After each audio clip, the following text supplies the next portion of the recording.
Asia কাপটা যে দুবাইতে ম্যাচগুলো হচ্ছে সেখানে আমরা দেখেছি প্রচুর ক্যাচ মিস হচ্ছে, ফিল্ডিং এ দারুণ দুর্বলতা দেখা যাচ্ছে, শুধু বাংলাদেশ না সব টিমই দেখতে পাচ্ছি।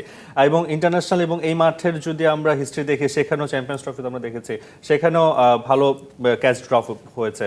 এটা আসলে মাঠের কোনো সমস্যা নাকি, কেন আসলে এমনটা হচ্ছে এই মাঠ কিনে আসলে কি বলবো? আমি যতটুকু মনে হলো যে হিউমিডিটিটা অনেক বেশি, যার কারণে সোয়েটিং অনেক হচ্ছে। কিন্তু তো যখন সোয়েট হবে হাতটা পিছলা থাকে, কিন্তু আউটফিল্ডে যখন ফিল্ডিং করবেন তখন কিন্তু নট ইজি, যে বলটা ফসকে যাওয়ার চান্সেস খুব বেশি থাকে, যেটা আমরা তাওহিদ হৃদয়ের কাছে দেখেছি। ইনফ্যাক্ট কালকে অভিষেক শর্মার মতো একজন ফিল্ডার 2টা ক্যাচ ড্রপ করেছে কিন্তু। সো এই জিনিসগুলো কিছুটা থাকে, বাট এটা এক্সকিউজ হিসাবে কেউ কাউন্ট করবে না। ইন্টারন্যাশনাল ক্রিকেটে এই ক্যাচগুলো ধরার মতোই বলে।